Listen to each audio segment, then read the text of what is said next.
रतन टाटा, एक ऐसा नाम जो इंटेग्रिटी और इनोवेशन का दूसरा नाम है। इंडिया इंक के सच्चे आइकॉन 28 दिसंबर 1937 को जन्मे। रतन टाटा को विरासत में वो मिला जो इंडिया के फैब्रिक में बुना हुआ था।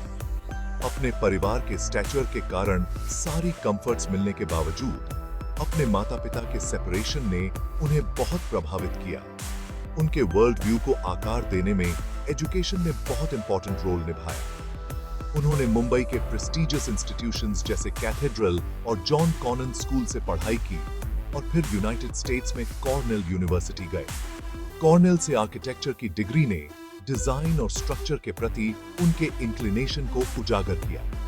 आगे चलकर यही ट्रेड्स उनकी बिजनेस स्ट्रेटजीज में भी दिखाई दिए। एक स्ट्रॉन्गर और मोर प्रॉस्परस इंडिया के विजन के साथ वो अपने होमलैंड वापस आ गए, फैमिली लेगेसी में योगदान देने के लिए तैयार।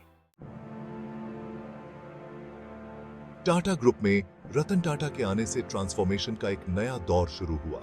उन्होंने अपनी जर्नी टाटा स्टील के शॉप फ्लोर से शुरू की, ह्यूमिलिटी और हैंड्स ऑन अप्रोच को अपनाते हुए।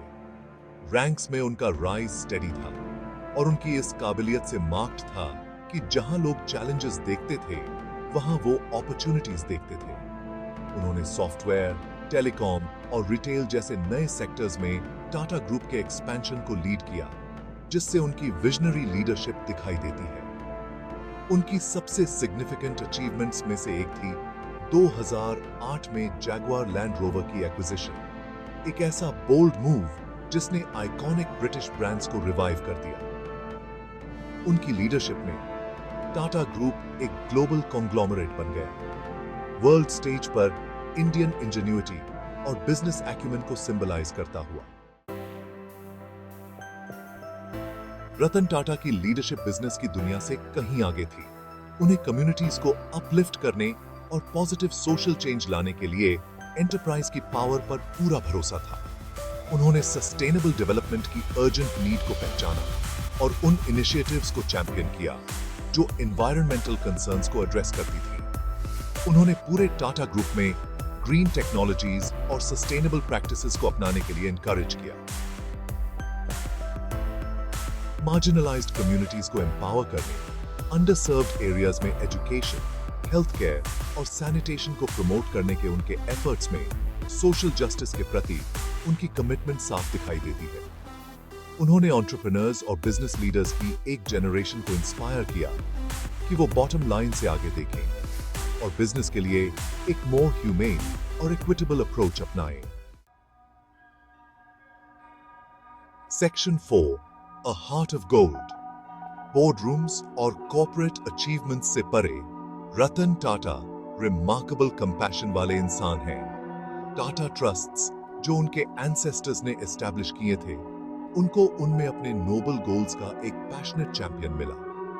उनके गाइडेंस में ट्रस्ट्स ने अपनी रीच और इम्पैक्ट को बढ़ाया, पॉवर्टी, हेल्थ केयर, एजुकेशन और डिजास्टर रिलीफ जैसे क्रिटिकल इश्यूज को एड्रेस करते हुए। इन इनिशिएटिव्स में उनका पर्सनल इन्वॉल्वमेंट, अक्सर खुद इम्पैक्ट देखने के लिए रिमोट एरियाज में जाना, अपने फेलो सिटीजन्स के वेल बीइंग के लिए उनकी जेन्युइन कंसर्न को दर्शाता है। एनिमल वेलफेयर के स्टॉन्च एडवोकेट होने के नाते उन्होंने इंडेंजर्ड स्पीसीज के कंजर्वेशन और एनिमल राइट्स के प्रोटेक्शन के लिए इनिशिएटिव्स को सपोर्ट किया है। उनकी लाइफ कंपैशन की पावर और पॉजिटिव चेंज की पोटेंशियल का एक टेस्टामेंट है, जब बिजनेस एक्यूमेन एक स्ट्रॉन्ग मॉरल कंपास के साथ मिलती है। Section 5, the legacy endures. 2012 में टाटा ग्रुप के चेयरमैनशिप से रतन टाटा के रिटायरमेंट ने एक युग का अंत किया। हालांकि एक विजनरी लीडर, एक कंपैशनेट फिलैंथ्रोपिस्ट और एक सच्चे नेशन बिल्डर के रूप में उनकी लेगेसी लाखों लोगों को इंस्पायर करती रहेगी। इंडियन इंडस्ट्री में उनके कॉन्ट्रिब्यूशंस और सोशल गुड के प्रति उनकी अनवेवरिंग कमिटमेंट ने उन्हें इंडिया के इतिहास के सबसे रिस्पेक्टेड फिगर्स में जगह दिलाई है। उनका विजन, वैल्यूज और ह्यूमन स्पिरिट की पावर में अनवेवरिंग बिलीफ पूरी दुनिया में रेजोनेट करता रहेगा, आने वाली जनरेशंस को इंस्पायर करता रहेगा। उनकी लाइफ और वर्क हमेशा एक बीकन ऑफ होप की तरह काम करेगी, हमें याद दिलाती रहेगी कि दुनिया में चेंज लाने की ताकत हम सब में है।